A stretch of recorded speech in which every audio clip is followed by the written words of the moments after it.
about to join Don Neuen, co-host of Cowboy Logic Radio, and Denise Simon, host of the Denise Simon Experience, for a weekly situation report, or SITREP. 18 hours a day, Denise Simon lives her life as an Intel Analyst. 18 hours a day, Don Neuen lives his life in the world of rock and roll. 1 hour each day, Neuen receives a daily SITREP from Simon. Welcome to the Drive Time Situation Report. Fasten your seatbelt. You are now in Don Neuen's car, and he is calling in for his SITREP.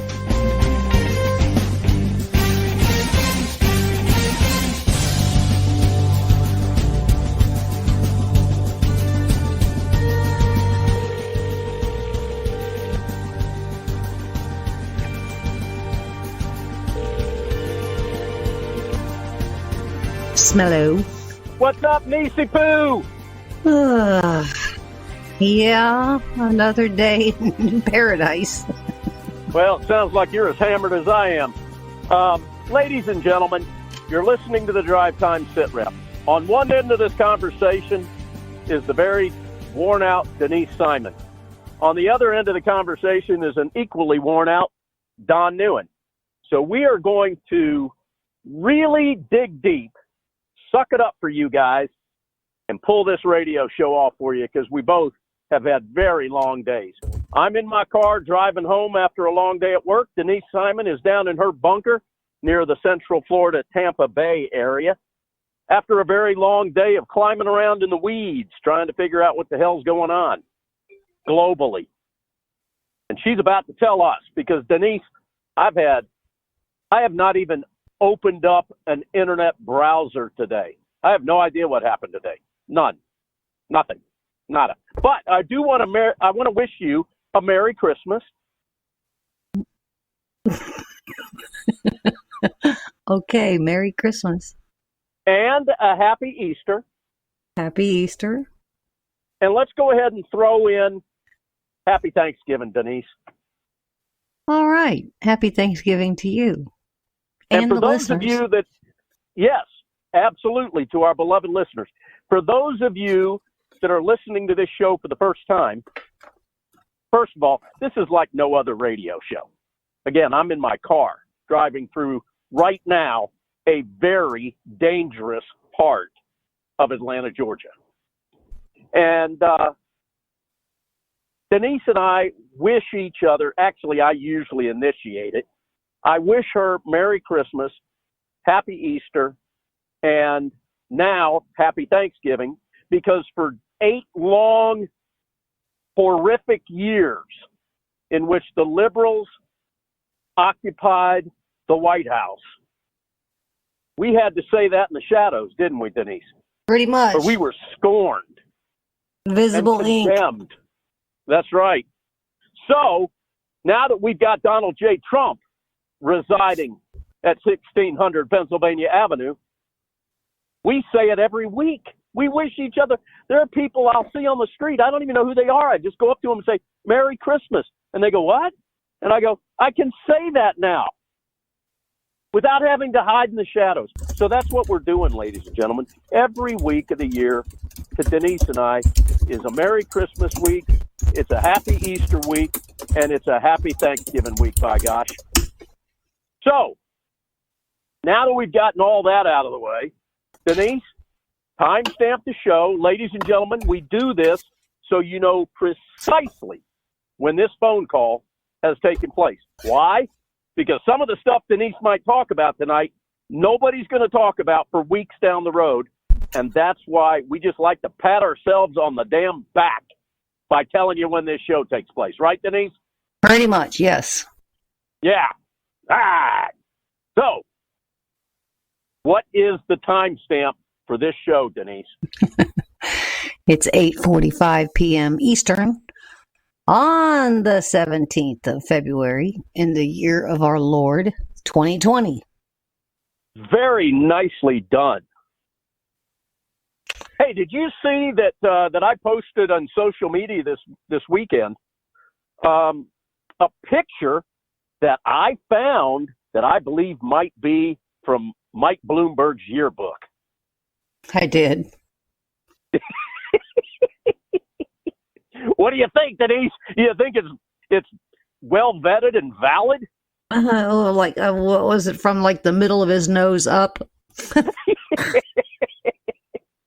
Yep. I thought it was funny, so I had to post it. Well, speaking of that, that's kind of where I want to start with this tonight. I decided a few minutes ago to look up the word oligarch. And it is somebody who's exceptionally wealthy that wields exceptional political power. And then underneath that, you know how the web browsers go. There were some other questions, what countries have an oligarchy? And here's the interesting thing that I'll click on that. And the answers on who has an oligarchy was kind of fascinating, because it says that the United States, Russia, Ukraine, and Zimbabwe have what is known as putative oligarchies. Putative, I had to go look up that word. I'm not certain, now that I know what it is, I'm not sure I would use it again. But it is alleged or known to have. Okay, and I'm I'm almost believing that when we start identifying who's really pulling the what's the word, choreography of government, we probably do have an oligarchy at work here. What say you? Well, I was actually going to say pulling the strings of government. Am I on the right, your right mindset with that? Well, I think because, we have talked many times about the work that Glenn Beck did at the 5 o'clock hour back when he was on Fox, and he taught us an awful lot of things. And he's kind of back at that teaching segment and helping us out. And he's been exposing an awful lot of things. And interestingly enough, he helps us ask questions that we probably never would have asked before. But when we have people like George Soros, who we really can't get through a day that this cat doesn't come across our desk in some form or fashion, because he's embedded with so much of government and so many of his other organizations where he donates money. And with that money that he donates, lots of nefarious things happen. And because of his wielding of this power and money, we end up with other very interesting players who probably should be booted into another universe, but they still just stay around in this orbit. And we can't help but think that, all things of the Podestas, all things of the Clintons, all things of, the Obamas, and then their ilk, including Hollywood and whatnot, are really taking us to a place where the oligarchy model is really at odds with what we should have here, but it seems to be prevailing if we really start peeling back some of these layers, correct? Yeah. Okay. So we have and this. Sadly, what this oligarchy stands for is everything we don't. Correct. At least people like you and me and our beloved listeners. Correct. And it seems like every time we think we can battle this, nothing happens. Right. Nothing happens. Right. So this thing about the 11 or 1,200 former Department of Justice officials signing a letter demanding that Attorney General Barr resign. I decided to do a little bit of digging on this one. And I wrote about it today, and my first sentence was sanctimony at its peak. Sanctimony can be oligarchy at its peak because they wield power. So one person that I think we should go back and take a long look at under the Clinton administration was a fella who is no longer with us by the name of Sandy Berger. You remember Sandy Berger? I do remember Sandy Berger. I prefer having a cheeseburger. I'm not a fan of sand all over my burger. Cute. Sandy Berger was the national security advisor to Bill Clinton. This is for the sake of the listeners. And Sandy Berger went to visit the National Archives a few times. And this was after or directly at the end of the Clinton administration. And when he went to the National Archives, he stole highly classified documents. Now, he, interestingly enough, was found guilty. And the recommended sentence for Sandy Berger was no jail time, a $10,000 fine. He would lose his security clearance for 3 years. Hold on. At least with me, you broke up when you said whatever you said before $10,000 fine. Oh, the recommendation of his sentence, because he was found guilty, was no jail time, a $10,000 fine, and that he would lose his security clearance for 3 years. Now, what if you or I would have done that? What do you think would have happened to us, Denise? Well, let me tell you what his actual sentence came out to be. He was sentenced to a $50,000 fine, 100 hours of community service, 2 years probation, no jail, and no loss of his bar license. Wow. Gee. Now, and they're worried about Roger Stone, who's an idiot to begin with? Right. Okay. So let's go a little bit further. Do you remember Mark Rich? Oh, real estate man, Mark Rich. Or people like Bradley Manning or Bo Bergdahl? Gender confused Bradley Manning and traitor Bo Okay. Bergdahl. The people behind this letter, so you know, is an interesting group of people. And the organization is titled Protect Democracy. Sounds like a George Soros funded organization. It has some of his money in there. Isn't that interesting? That is crazy, Denise. Crazy Now, how that is. The other fascinating piece of this is that CNN and MSNBC are also among the signatories of the letter.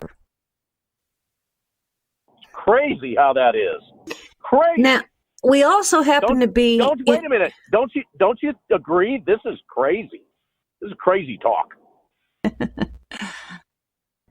Now, we are in a political climate where we have the left now that really doesn't want anybody jailed for anything, right?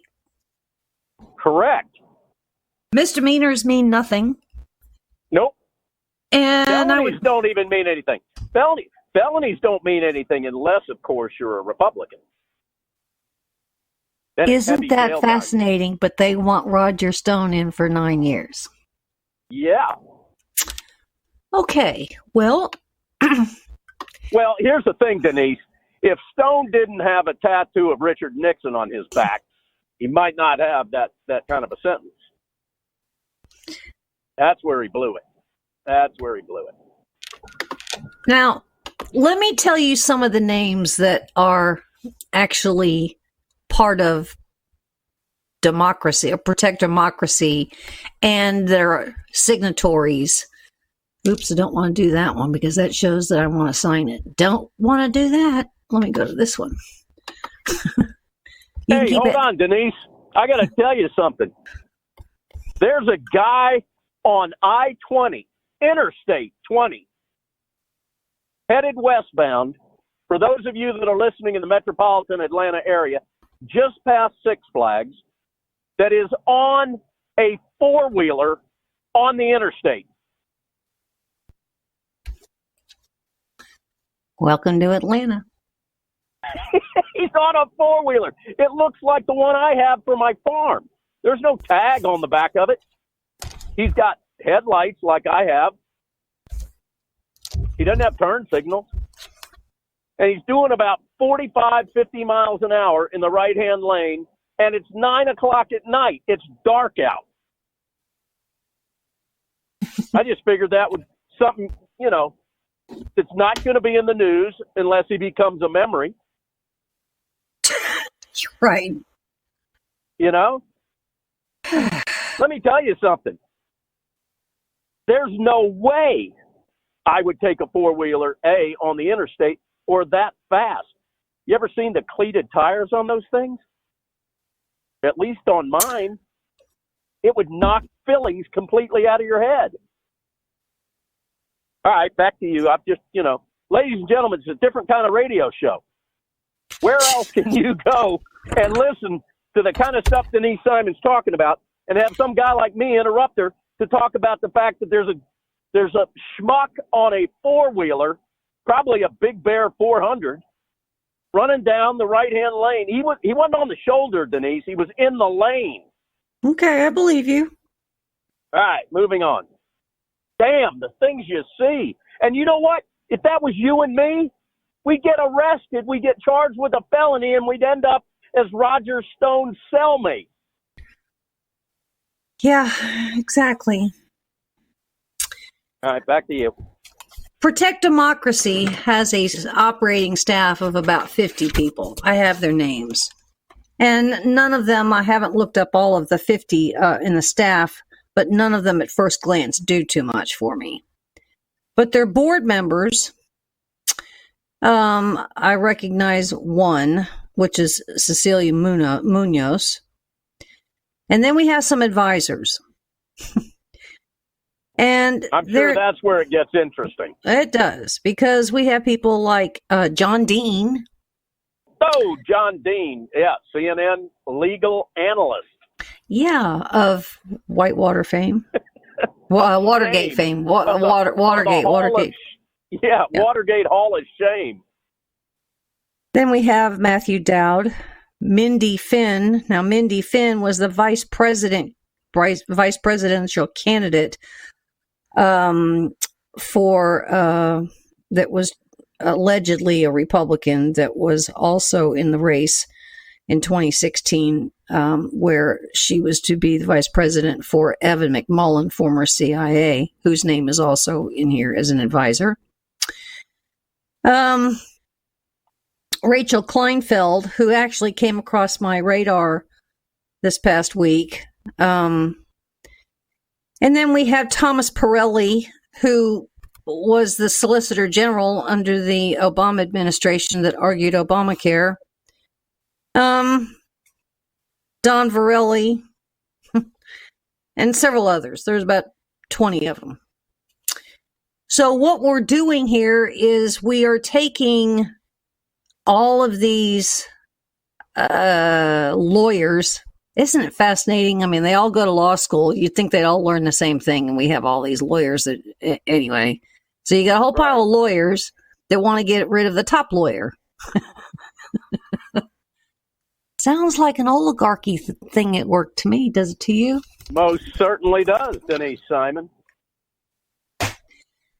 There's a hypocrisy here that I can't even quite figure out. I mentioned, the matter of Sandy Berger, and that was really okay.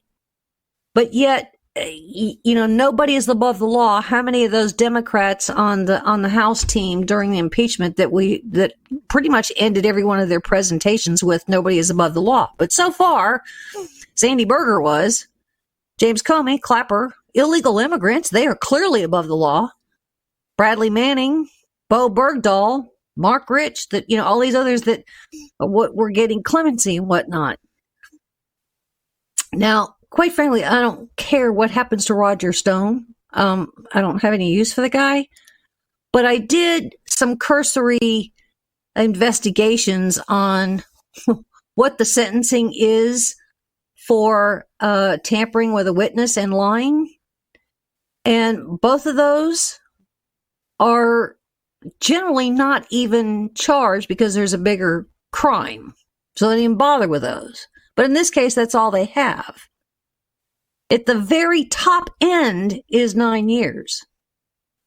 Generally, it's more like 3 years and a $5,000 or $3,000 fine. And most of the time, that 3 years is reduced to a year and a half. Right. That's at the federal level and at the state level, by the way. So, but not in the case of some guy, albeit that he is a total schmuck that has a Richard Nixon tattoo on his back. The rules are not the same. Ladies and gentlemen, you all know this. Hey, we got to go to break, and I want you to pick up right where you're leaving off here, Denise, when we get back. But I have to share with you, given the fact that you were talking about Sandy Berger, and I talked about cheeseburgers, and I don't know anybody that really likes to sit down to a nice, steamy Sandy Burger. Do you remember the series Perry Mason? Yeah, sure. What was his rival prosecutor's name? Do you remember that? No. Hamilton Berger. Now, why do I bring that up? Same reason I bring it up 3 or 4 times a week to Donna, trying to make her laugh. I think that the producers of that show, the creators of that show, wanted to make Perry Mason's rival have the nickname Hamburger. Cute. That's cute. What do you think? What do you think, Denise? Okay, you could be right. You could be right. I could be right with this. Hey, ladies and gentlemen, this is something that I know I'm right about, and that is that while we go on this 2-minute commercial break here at the bottom of the hour, you guys need to trot over to Denise Simon's personal website. There are no hamburgers there. There's certainly no Sandy burgers served there. But what you will find there is article after article after article of well-vetted integrity information. Denise does all the hard work for you. Why is that important? So that when you repost it on social media, there's no way you're going to fall for a bot or a troll farm sticking conservative material up there that is designed to do nothing but make conservatives look like fools. Everything that Denise writes about, she does all the hard work. I mean, for probably, I don't know how long I've known you, Denise, 7 or 8 years probably. Mm-hmm. You've had to retract Once. Maybe 2 or 3. Once, that's it? Once. And it wasn't really my article. All right, well, there you go. I was going to say 2 to 3 times. Nope, once. But given the fact that you're doing, 5 to 7 articles, 3 to 5 to 7 articles a day, I'd say that's about as good of a batting average as you're going to be able to ever get. And she just corrected me 1 time in all these years. So go to founderscode.com. founderscode.com. Ladies and gentlemen, you're listening to the Drive Time SITREP, and we will be right back.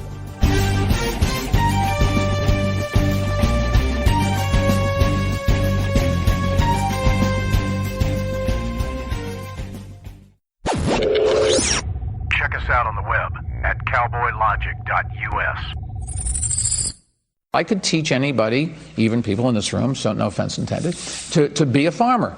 It's a process. You dig a hole, you put a seed in, you put dirt on top, add water, up comes the corn. You suck! And on the 8th day, God looked down on his planned paradise and said, I need a caretaker. So God made a farmer.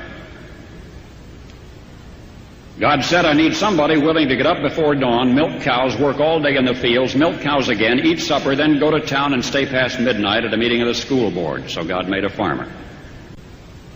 I need somebody with arms strong enough to wrestle a calf and yet gentle enough to deliver his own grandchild. Somebody to call hogs, tame cantankerous machinery, come home hungry, have to wait lunch until his wife's done feeding visiting ladies, then tell the ladies to be sure and come back real soon and mean it. So God made a farmer. God said, I need somebody willing to sit up all night with a newborn colt and watch it die, then dry his eyes and say, maybe next year. I need somebody who can shape an axe handle from a persimmon sprout, shoe a horse with a hunk of car tire, who can make harness out of hay, wire, feed sacks, and shoe scraps, who planting time and harvest season will finish his 40-hour week by Tuesday noon, and then pain in from tractor back, put in another 72 hours. So God made a farmer. God had to have somebody willing to ride the ruts at double speed to get the hay in ahead of the rain clouds and yet stop in midfield and race to help when he sees the first smoke from a neighbor's place. So God made a farmer. God said, I need somebody strong enough to clear trees and heave bales, yet gentle enough to yean lambs and wean pigs and tend the pink-combed pullets, who will stop his mower for an hour to splint the broken leg of a meadowlark. It had to be somebody who'd plow deep and straight and not cut corners. Somebody to seed, weed, feed, breed, and rake and disc and plow and plant and tie the fleece and strain the milk and replenish the self-feeder and finish a hard week's work with a 5-mile drive to church.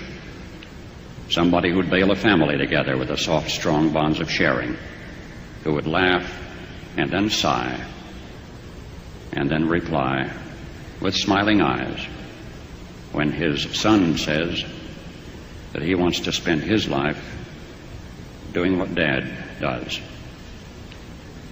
So God made a farmer.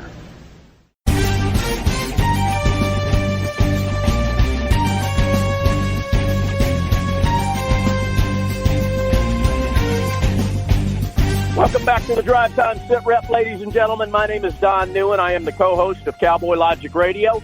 On the other end of this conversation, this SITREP, you have the stellar Denise Simon. She is the host of the Denise Simon Experience. Both of these radio shows, Cowboy Logic and the Denise Simon Experience, you can listen to on whatever network you're listening to this show on right now. We air at various times, so I can't get into that anymore. You just got to do your own work on that. Denise, I can't believe that before we went to break, I passed a dude on a four-wheeler on the interstate. I do 160,000 miles every 3 or 4 years. I don't see this. First time. It's mind-numbing, Denise. Okay. Mind-numbing. I believe you. All right. So after I so eloquently talked about Hamilton Berger, the prosecutor rival of Perry Mason, and you talked about Sandy Berger, I'm in the mood for a Culver's. I bet you are. And I bet you haven't gone to one yet. No. Damn, Denise. What is your malfunction? I don't know. I just, I don't go out to dinner and don't go out to eat like you do. I might go once a week. I might go once every 3 months. Okay, well, I have been harping on this for the better part of a year. I am going to call your husband, and I am going to talk to him about this because clearly I'm getting nowhere with you.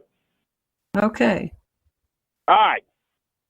Welcome back to the show, ladies and gentlemen. You see, sometimes when you got people that are as close as Denise and I, we argue like sibling rivalry going on here. And this is one of those points. I've talked to her until I'm blue in the face about going and having a butter burger at Culver's, and she ignores me week after week after week.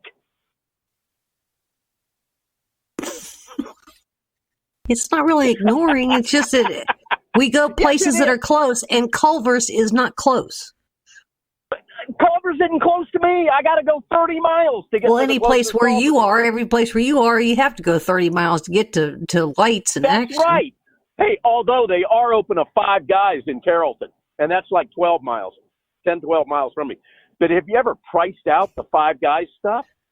I've been there. I don't know that I'd have to price it out. Very expensive, Denise Simon. Compared to Culver's, very expensive. Okay. All right. Let's get back to work here. This is all fun and games. Okay. Well, I think last week we spent a good bit of time again on Glenn Beck on his final version of Biden Ukraine. Yes, we did. And the following night, or a couple nights after that, he came out with his first version of, maybe it might be a series of the Bidens in China. And I would highly suggest to the listeners to go grab that one and start paying attention. And the reason I say that is, again, we start off with oligarchs, and if China isn't listed now as an oligarchy, I don't know what should be. It should. But anyway, we now have major Chinese influence here in the United States. Major. To the point where last week I wrote a piece about how the California, I think it's the California Pension Fund, the Public Pension Fund, had invested $3.1 billion in Chinese companies that have been blacklisted by the U.S. government. Swell, huh? Well, first of all, that's terrible. Yeah, it is. What has happened to the pension in the wake of the coronavirus? Well, I don't know. I haven't looked at that. I haven't looked at that, but I do know that Apple came out today and said they were not going to meet their estimates because of all things COVID-19 or 16 or whatever they're calling it today. Is it no longer coronavirus? Well, coronavirus, you have to understand, is really a grandfather type name. Under that are all these other viruses, including SARS. I mean, so it was kind of a bucket name for these other versions of viruses. And so now what they have officially done is taken another strain, the strain that we're dealing with of a virus, and they've given it the version COVID-19, I think it is, COVID-16 or whatever. But while you're on this, let me ask you your thoughts on something. Do you believe that this virus was actually and is actually a bioweapon that the Chinese have developed that seemed to just get out of the test tube?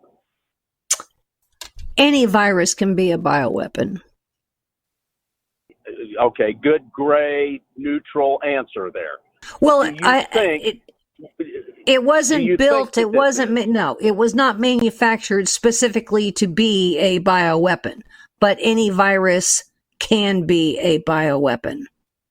It had these things do get developed so they can study them, so they can do vaccines with them, and so forth and so on. And the reason we're very, very concerned about the coronavirus is because we were lied to about the SARS virus by China.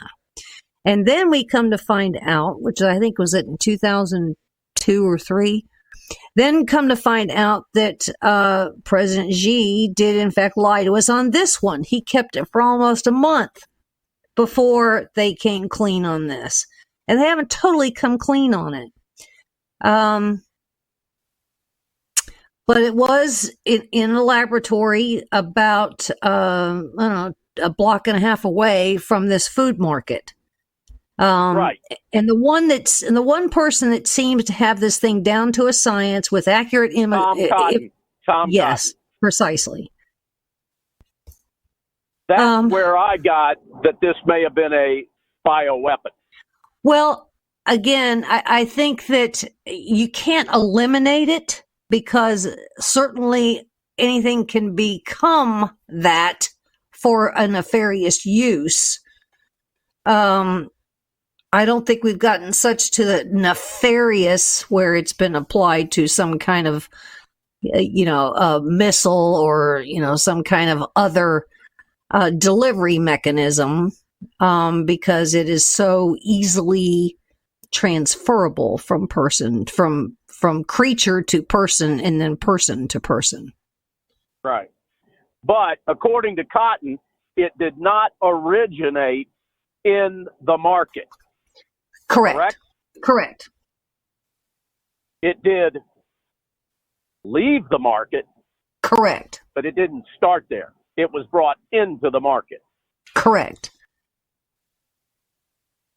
Why is that important? Because I sure sounded important telling you that.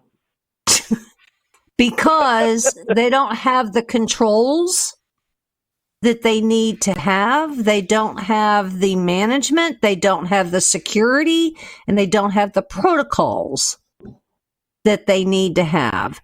So whether it was an accident by a test animal, whether it was a accident by a researcher, by a chemist, by a physician, we don't know those answers. We'll probably never get them, but we know Not a that. truthful answer. Correct. Let me ask you this.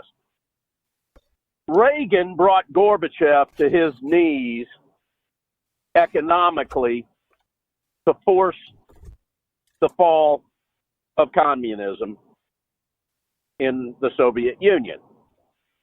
And he did it partly, or for the most part, by a race militarily that they could not keep up with.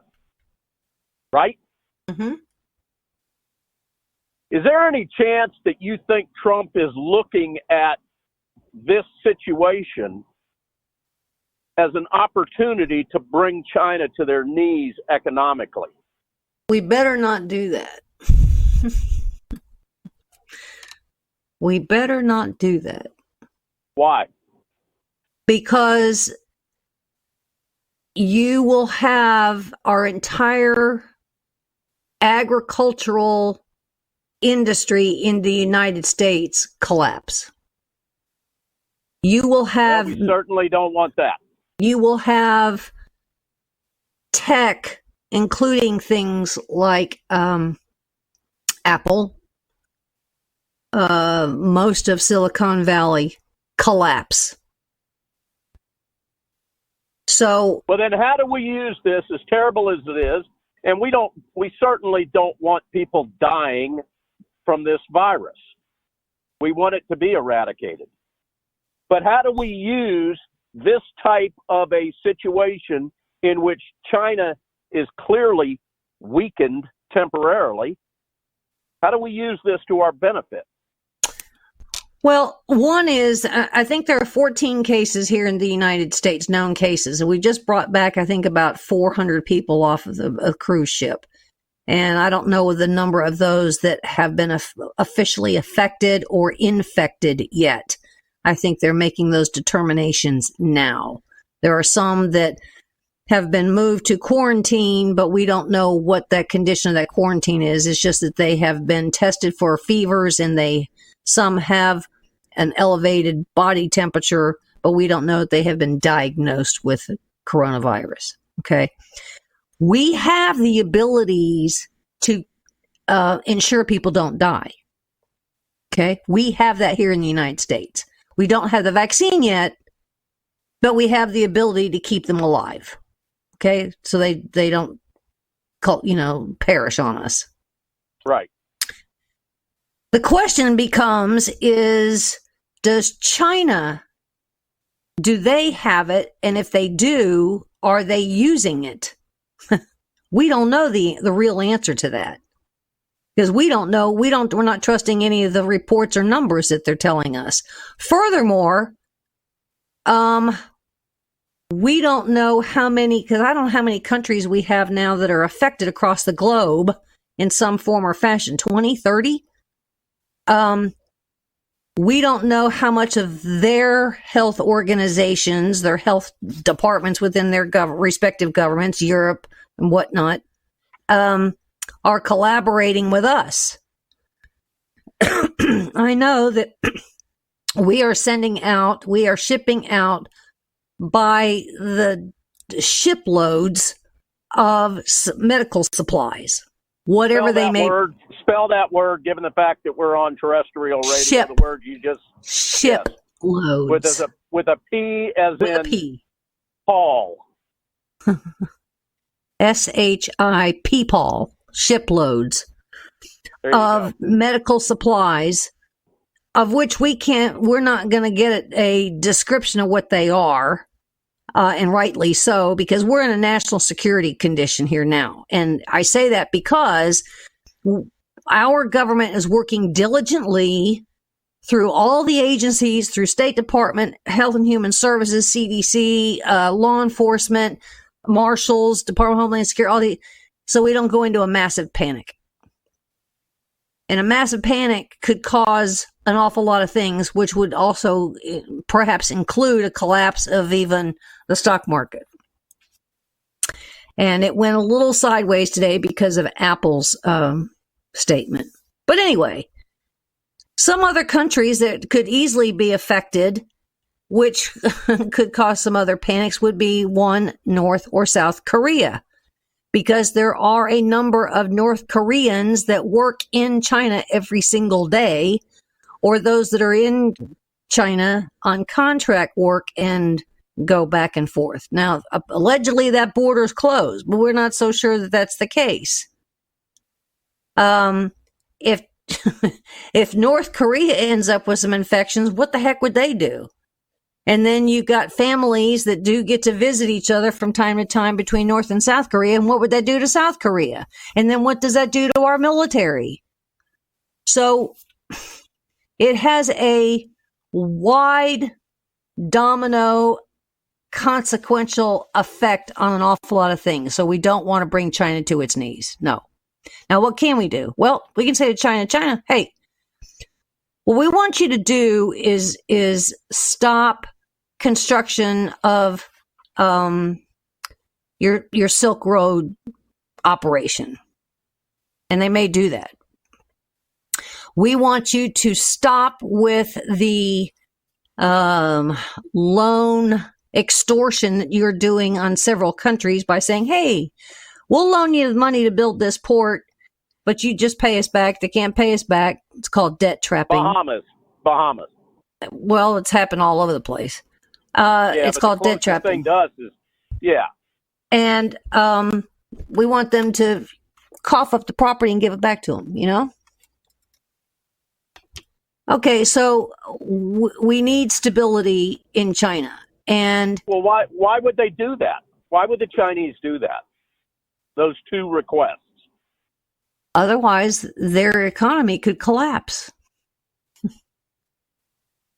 We may even say to them, you know, we'll help you out. Forgive some of our debt. They're the third largest debt holder of ours, I think. Yeah, that might be a good idea. All right. Okay, continue. Okay, so anyway, we're going to go back to the Bidens and China. And the one operation was known as Rosemont. There's Rosemont Seneca, and there's Rosemont Realty, and there's Rosemont this and that. But there was one that was called Gemini Rosemont. And this one disturbs me a little bit because I decided to see who Gemini Rosemont happens to own an awful lot of properties here in the United States, which means under the Obama/Biden administration with little Hunter, we gave them approvals to buy an awful lot of properties. Well, I was really disturbed at some of these properties. I decided to go take a look. And I haven't looked at all of the tenants in these buildings. But let me kind of give you some Hint. We have a central technology park in Santa Clara, California. We have another technology building by the name of 600 Clipper in Belmont, California. We have another one called South Court in Durham, North Carolina. Now, the Raleigh-Durham area is been developing as the East Coast version of Silicon Valley for a long time. We have a very large building in Woodlands, Texas, which is in the Houston area. We have another one. Let's see, we got two more. One happens to be the Aerospace Building in Houston. Another one in Dallas. New Mexico, they seem to have a lot. That's kind of curious. A very large one, the Denver Energy Center in Denver, Colorado. Isn't this getting a little nerve-wracking? It was nerve-wracking before you left California. Another one called the Dulles View in Herndon, Virginia. Dulles. Crazy talk, Denise. Well, can you imagine who some of these tenants may be in some of these very, very large buildings? To the point where some of these buildings, Don, have 400, 500,000 square feet. We have the Louisiana Tower in Shreveport. We have the National City Plaza in Lexington, Kentucky. This is very disturbing. Alabama, Oak Ridge, Tennessee. Now, what's an Oak Ridge? I've been waiting for you to hit that city. After you went to New Mexico, I figured you'd hit Oak Ridge. And what's an Oak Ridge? New. That's one of our interesting. What's in Oak Ridge is the clone of what we think to be the Iranian nuclear program. Correct. I can go on, but it looks like there were, I don't know, around 50 of these properties. Now, are all of those properties solely owned by the Chinese?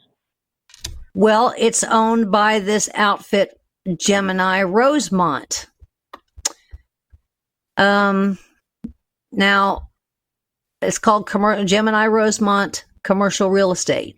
Now, if I go to company and look up their description, it says here, it was founded in 1992, headquartered in Los Angeles, as an active real estate investor delivering real estate solutions for its partners. In 2015, the company formed a strategic partnership with Gemini Investments, a Hong Kong-based, publicly traded subsidiary of Sino Ocean Group, the Chinese real estate investment company creating Gemini Rosemont. Gemini Rosemont is the exclusive real estate U.S.-based investment managers, blah, blah, blah, blah, blah, blah. So, there you go. I can't. And how deep are the Biden tentacles in this? Well, very, including, because I haven't seen Glenn Beck's special on this yet. Okay, well, I don't want to take away too much of the sizzle, but it's almost as though you have to watch it twice and start taking notes. But there are 36 properties in there in the U.S. portfolio, 36 buildings, office buildings. And I really are going to have to go look at their tenants. But the tenants go from what's on this website, from national finance, legal firms, regional healthcare, engineering companies, energy providers, technology startups. More places to steal, huh? Yeah. Now, listen, go back to the sizzle, though. I want to know what Biden's role is in this. Facilitating it? Are they sitting on boards? Yes. Were they getting kickbacks? Yes. How much did Glenn say they were getting kicked back? I'd have to go. I want to go back and watch it again and take notes because it was so much that was compressed into this one. It made the series of 3 that he did on Ukraine look like child's play. Yeah. So, in your opinion, based on that comment and what you saw watching it the first time, this is a much bigger deal than Ukraine could ever want to do. And what's disturbing to me is about a year or so ago, we were able to search, maybe a little bit longer than that, search what is known as CFIUS, which is... Hold on a second. I want to remind the listeners that you and I were talking about Biden and China, 2 years ago? Probably so. I'll take that cough as an affirmative answer. Probably so. Yeah.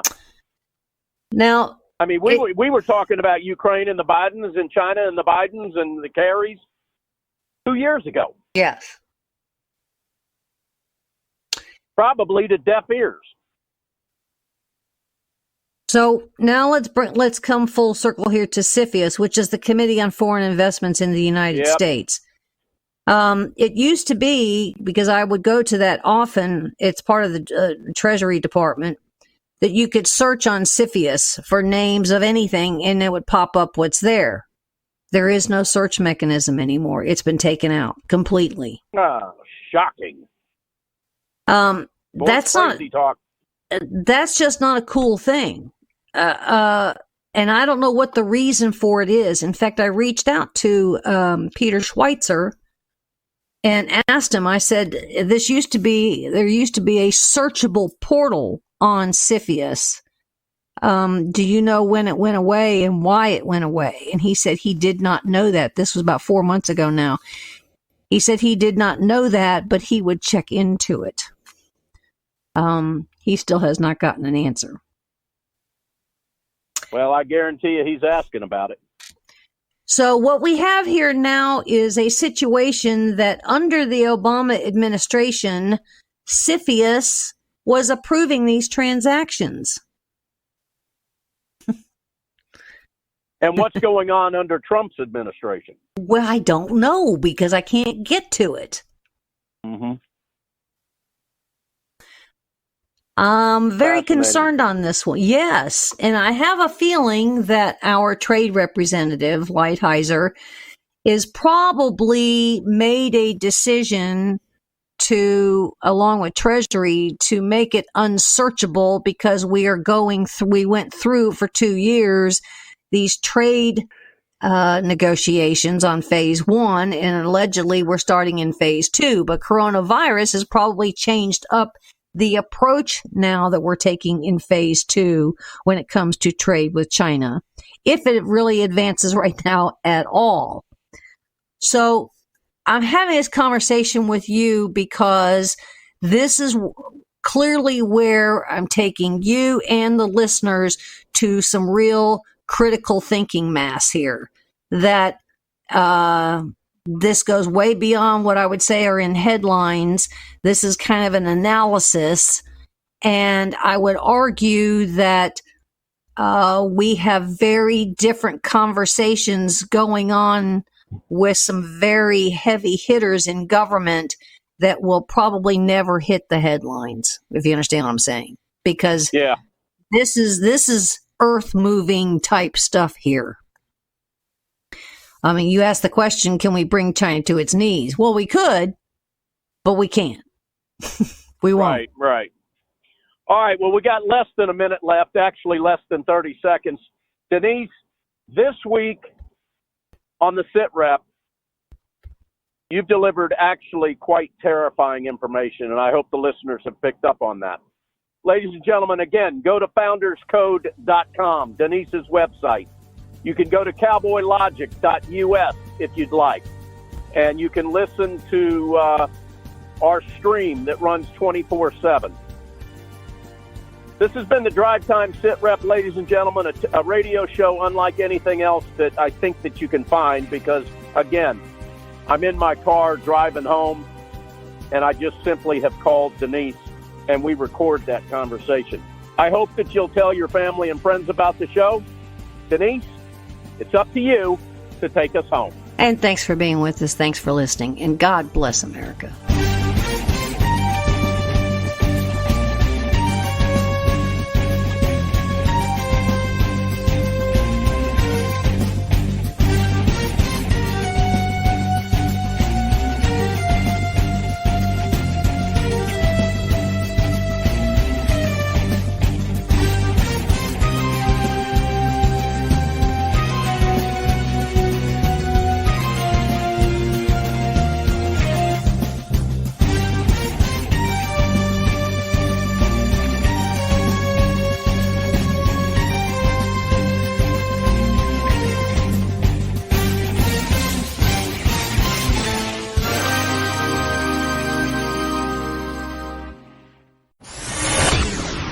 Check us out on the web at cowboylogic.us.